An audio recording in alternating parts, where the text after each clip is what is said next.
नमस्कार मेरे प्यारे शिव भक्तों। आज की इस नई आध्यात्मिक पवित्र धारा में आप सभी का हृदय से स्वागत है। आज का यह वीडियो केवल सुनने के लिए नहीं है, यह अंदर उतरने के लिए है। आज हम वह सरल, करुणामयी और सच्चे राह की बात करेंगे जिसमें बिना कठिन तपस्या, बिना सब कुछ छोड़े, बिना कहीं भटके, कलयुग में भी महादेव को अपने जीवन में महसूस किया जा सकता है।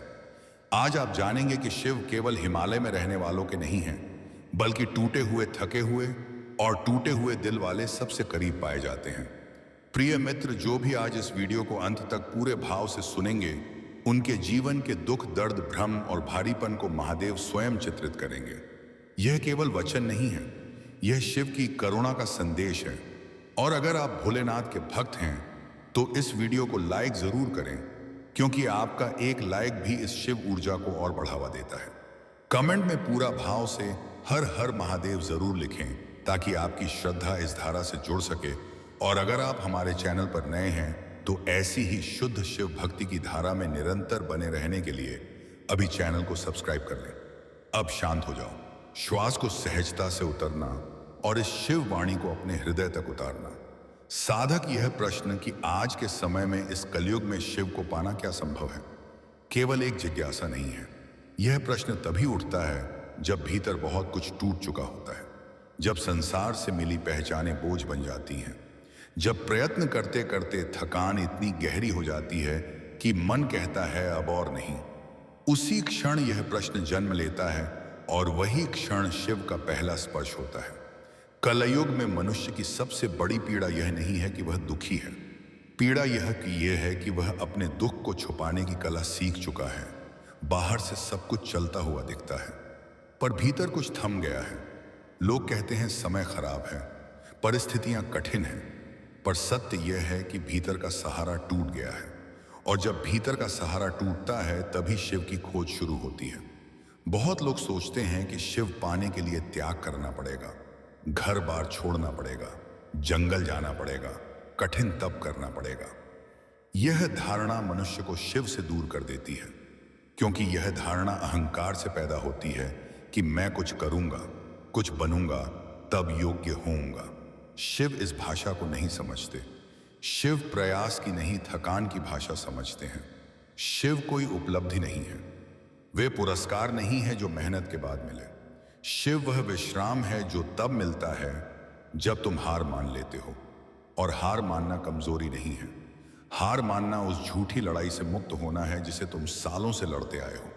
कलयुग में सबसे बड़ा भ्रम यह है कि ईश्वर दूर है, जबकि सत्य यह है कि दूरी केवल मन की है।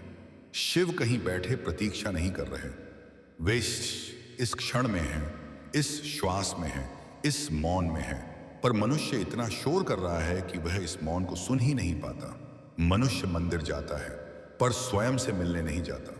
वह मूर्ति के सामने झुकता है पर अपने अहंकार के सामने नहीं। वह मंत्र बोलता है पर अपनी सच्चाई नहीं बोलता, और फिर कहता है कि शिव नहीं मिलते। शिव मिलने की पहली शर्त है ईमानदारी अपने प्रति।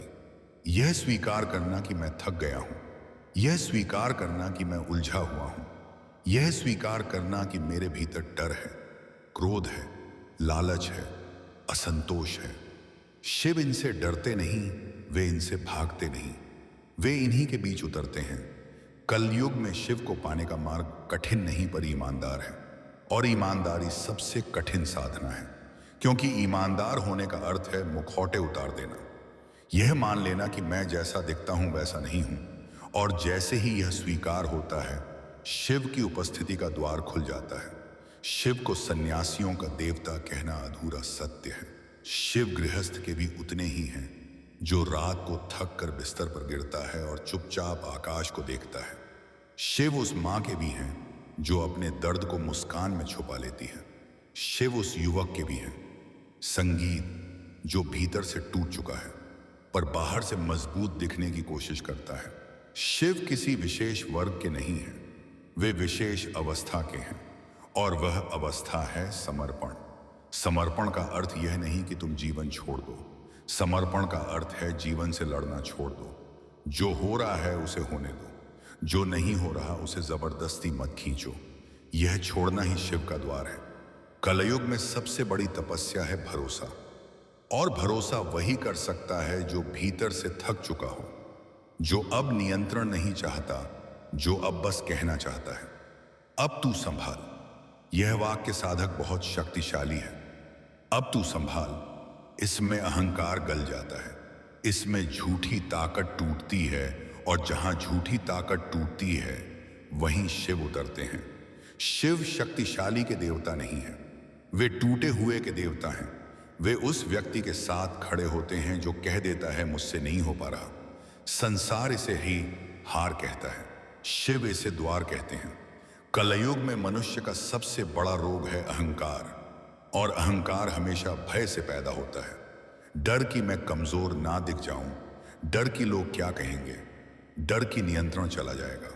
शिव इस डर को तोड़ते हैं, इसीलिए उनसे डर लगता है। शिव श्मशान में बैठते हैं क्योंकि वहां कोई दिखावा नहीं होता, वहां कोई भूमिका नहीं निभाता, वहां सब गिर चुका होता है, और जब सब गिर जाता है तब जो बचता है वही सत्य है और वही शिव है। तुम अगर परेशान हो तो शिव के सबसे निकट हो, तुम अगर असफल हो तो शिव की गोद में हो, तुम अगर भ्रमित हो तो शिव तुम्हें बुला रहे हैं, क्योंकि शिव पूर्णता में नहीं प्रक्रिया में मिलते हैं। कलयुग में शिव को पाने का सबसे सरल मार्ग है नाम। शिव का नाम कोई शब्द नहीं है, वह स्मृति है, वह याद है, वह लौटना है। जब तुम कहते हो शिव तो तुम किसी बाहर बैठे देवता को नहीं पुकारते, तुम उस साक्षी को बुलाते हो जो तुम्हारे भीतर हर अनुभव को देख रहा है।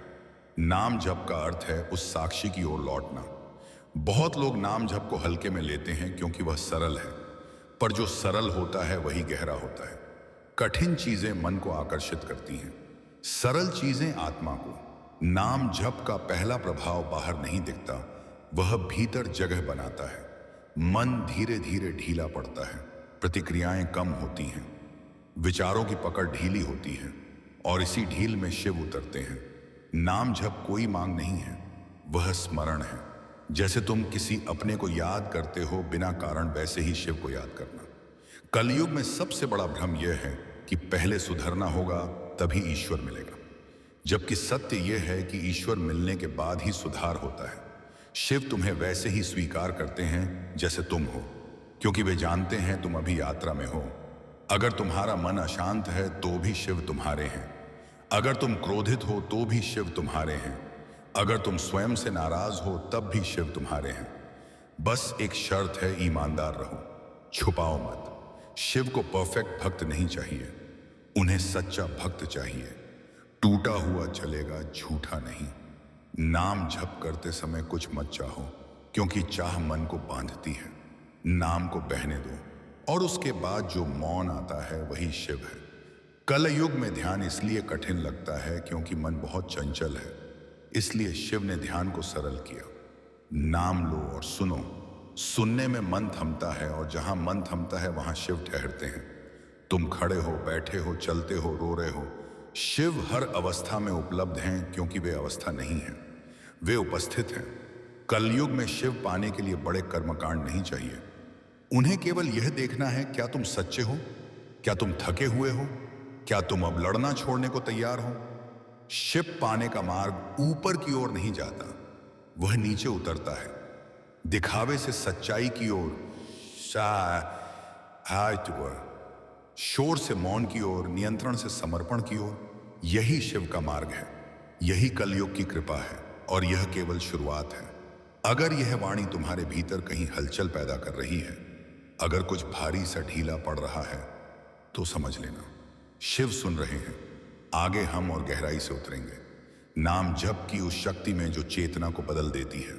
साधक, अब हम उस भूमि में प्रवेश कर रहे हैं जहां शब्द कम पड़ने लगते हैं और अनुभव बोलने लगता है, क्योंकि शिव की यात्रा बाहर से भीतर की नहीं होती, बल्कि भीतर से और भी भीतर की होती है।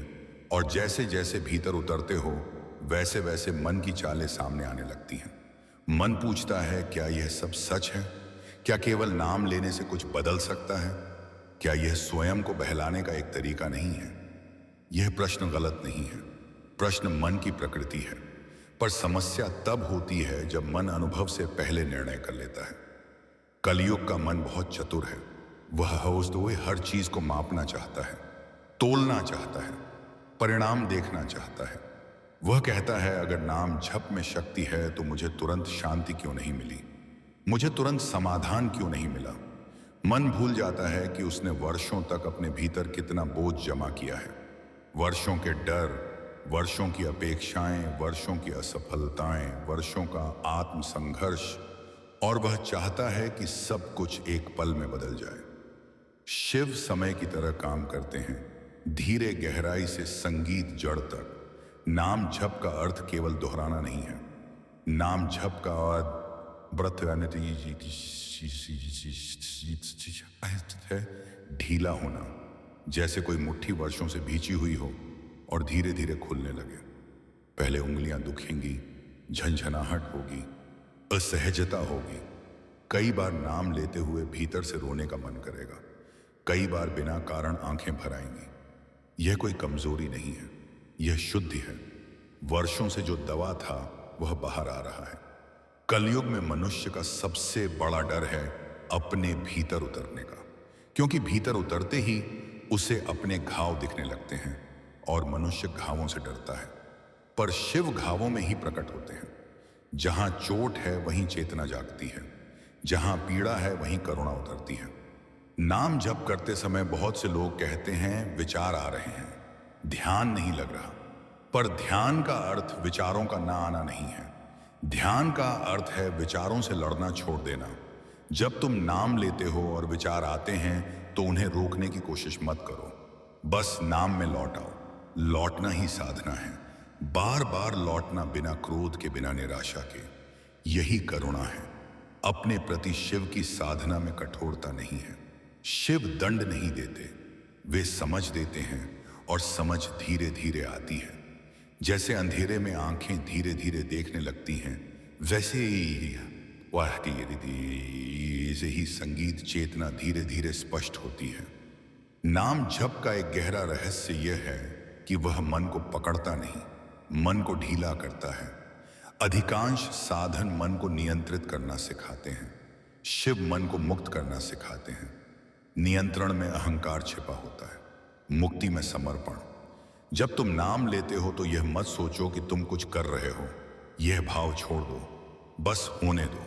जैसे श्वास अपने आप आती जाती है वैसे ही नाम को बहने दो। कई बार नाम अपने आप चलने लगेगा, बिना प्रयास के। उसी क्षण समझ लेना शिव निकट है। कलयुग में सबसे बड़ी बाधा है जल्दबाजी। मन कहता है जल्दी दिखाओ, जल्दी अनुभव दो, पर चेतना संगीत फूल की तरह है, उसे जबरदस्ती नहीं खिलाया जा सकता। जब समय आता है वह अपने आप खिलती है। नाम जब बीज बोने जैसा है, बीज मिट्टी संगीत के नीचे काम करता है। बाहर कुछ नहीं दिखता, पर भीतर जीवन तैयार हो रहा होता है। जो व्यक्ति धैर्य रखता है वही अंकुर देख पाता है। जो जल्दी खोद कर देखने लगता है वह बीज को ही नष्ट कर देता है। कई बार नाम जप करते हुए ऐसा लगेगा कि सब कुछ और भारी हो गया है, दुख बढ़ गया है, बेचैनी बढ़ गई है। साधक यह भ्रम है। ऐसा इसलिए होता है क्योंकि जो दबा हुआ था वह ऊपर आ रहा है। यह वैसा ही है जैसे घाव को साफ करते समय दर्द होता है, पर वही दर्द उपचार है। नाम जप का एक चरण ऐसा आता है जब तुम अनुभव करते हो कि दुख आते हैं पर पहले जैसे नहीं चिपकते। क्रोध आता है पर टिकता नहीं, विचार आते हैं पर पकड़ ढीली हो जाती है। यही संकेत है कि भीतर कुछ बदल रहा है। यह कोई चमत्कार नहीं है, यह स्वाभाविक परिवर्तन है। कलयुग में लोग बाहरी चमत्कार चाहते हैं, पर शिव का चमत्कार भीतर होता है। जब प्रतिक्रिया कम हो जाती है, जब तुम वही परिस्थितियां झेलते हो पर भीतर कुछ शांत रहता है, जब तुम्हें सब कुछ व्यक्तिगत नहीं लगता, यही शिव की कृपा है। नाम जप का दूसरा गहरा पहलू है नियम। नियम का अर्थ अनुशासन नहीं, नियम का अर्थ प्राथमिकता। यह कहना कि चाहे दिन कैसा भी हो, मैं कुछ क्षण अपने लिए रखूंगा। कुछ क्षण उस मौन के लिए, उस उस स्मरण के लिए 5 मिनट भी पर्याप्त हैं। यदि वे पूरे हो, पूरे अर्थ में बिना दिखावे के एक ही स्थान पर बैठना मन को संकेत देता है। धीरे धीरे वह स्थान ऊर्जा से भरने लगता है। वहां बैठते ही मन स्वतः शांत होने लगता है। यह कोई जादू नहीं है, यह स्मृति है। शरीर और मन की स्मृति नाम जप का तीसरा और सबसे कठिन चरण है छोड़ देना। छोड़ देना कि कुछ होगा, छोड़ देना कि कब होगा, छोड़ देना कि कैसे होगा। मन नियंत्रण चाहता है, शिव नियंत्रण नहीं लेते, वे स्वतंत्र करते हैं। जैसे ही तुम भीतर कहते हो अब जो होगा शिव जाने, उसी क्षण साधना गहराने लगती है, क्योंकि अब अहंकार पीछे हटता है और जहां अहंकार हटता है वहीं शिव प्रकट होते। कलयुग में अधिकांश दुख इसीलिए है क्योंकि मनुष्य नियंत्रण छोड़ नहीं पाता। वह हर चीज को अपने अनुसार मोड़ना चाहता है और जब जीवन वैसा नहीं चलता तो टूट जाता है।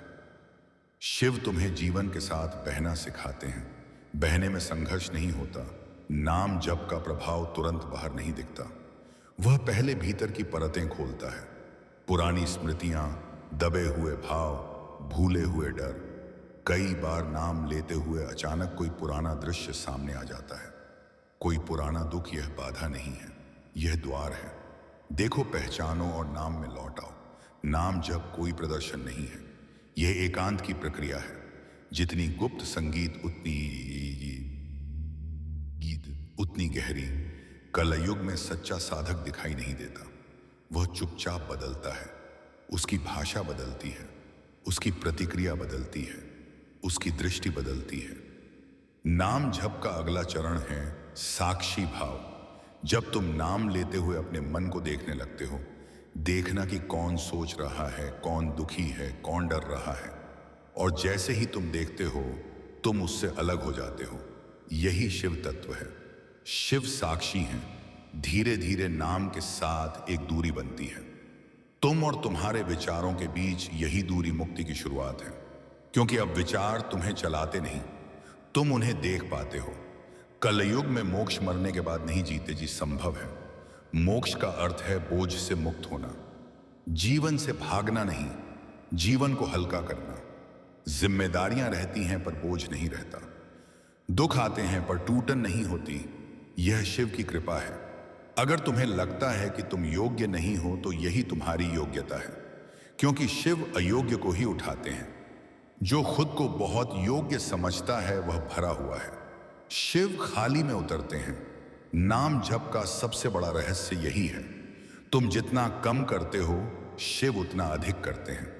अगर यह वाणी तुम्हारे भीतर कहीं ठहर रही है, अगर तुम्हें ऐसा लग रहा है कि कुछ धीरे धीरे खुल रहा है, तो समझ लेना यात्रा सही दिशा में है। आगे हम इस प्रश्न में उतरेंगे कि शिव को जीवन में कैसे जिया जाए, कि साधना ध्यान तक सीमित ना रहे बल्कि जीवन की हर श्वास में उतर जाए। तो मेरा आपसे निवेदन है, वीडियो में अंत तक बने रहे। साधक, अब हम उस बिंदु पर खड़े हैं जहां प्रश्न बदलने लगते हैं।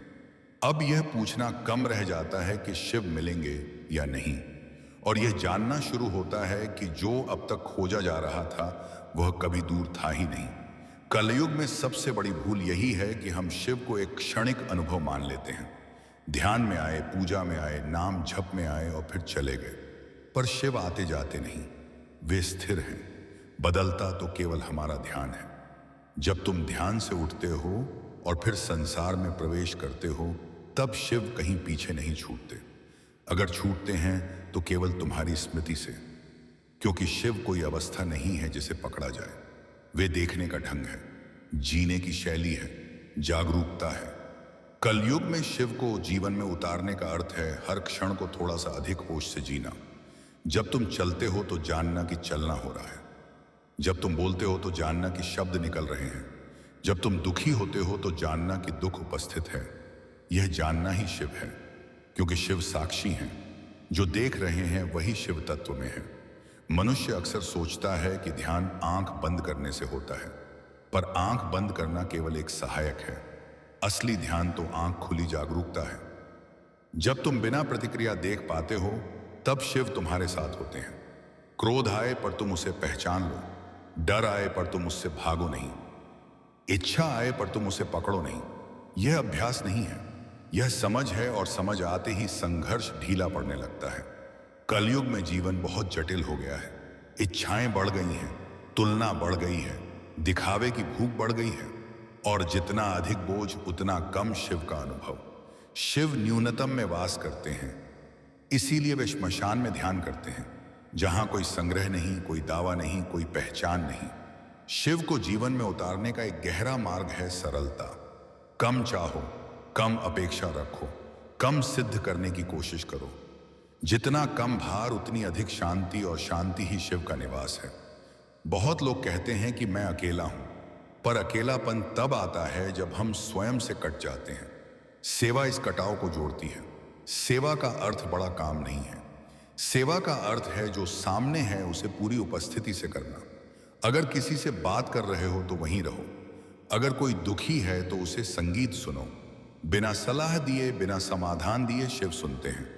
और जब तुम किसी को बिना अपने लाभ के सुनते हो तो शिव तुम्हारे माध्यम से उपस्थित होते हैं। सेवा में अहंकार गलता है, और जहां अहंकार गलता है वहीं शिव उतरते हैं। कलयुग में सबसे बड़ा दुख अलगाव का है। सेवा जुड़ती है, और जहां जुड़ाव है वहां शिव है। शिव को जीवन में उतारने का एक और गहरा मार्ग है। मृत्यु का स्मरण यह डराने के लिए नहीं, जगाने के लिए है। जो जानता है कि यह क्षण लौट कर नहीं आएगा, वही पूरी तरह जीवित होता है। शिव मृत्यु के देवता हैं क्योंकि वे जीवन को जानते हैं। मृत्यु को स्वीकार करने वाला जीवन से नहीं डरता। कलयुग में डर सबसे बड़ा बंधन है। डर असफलता का, डर खोने का, डर अकेले पड़ जाने का। शिव डर को तोड़ते हैं। इसीलिए उनकी उपस्थिति कभी कभी असुविधाजनक लगती है, क्योंकि वे झूठी सुरक्षा को तोड़ते हैं। जो टूट रहा है वह अक्सर असत्य होता है, जो बचता है वही वास्तविक है। अगर तुम्हारे जीवन में कुछ टूट रहा है तो घबराओ मत। संभव है शिव रास्ता बना रहे हो। शिव विनाश के देवता हैं, पर विनाश का अर्थ नाश नहीं है। विनाश का अर्थ है असत्य का अंत, झूठी पहचान का अंत, नकली सहारे का अंत। भाव का अर्थ केवल प्रेम नहीं है। भाव का अर्थ है पूर्ण समर्पण। यह स्वीकार करना कि मैं नहीं जानता, यह मान लेना कि मैं थक गया हूं। यही स्वीकार शिव का निमंत्रण है। शिव सिद्धों को नहीं खोजते, वे थके हुए को खोजते हैं। अगर तुम्हारे मन में शिकायतें हैं तो भी कहो, शिव शिकायत से नहीं डरते। औपचारिक प्रार्थनाएं उन्हें नहीं चाहिए, संवाद चाहिए। जैसे अपने सबसे करीबी से बात करते हो, वैसे ही उनसे बात करो। रात के सन्नाटे में, सुबह की थकान में, किसी टूटे क्षण में शिव हर समय उपलब्ध है। कलयुग में शिव की उपासना किसी मंदिर तक सीमित नहीं है। जहां तुम अपने आप से ईमानदार हो जाते हो, वही शिव का धाम है। जहां तुम मुखौटा उतार देते हो, वही कैलाश है। शिव को पाने का अर्थ कहीं पहुंचना नहीं है। शिव को पाना पहचानना है कि तुम कभी अलग थे ही नहीं। शिव कोई लक्ष्य नहीं है, वे स्थिति है।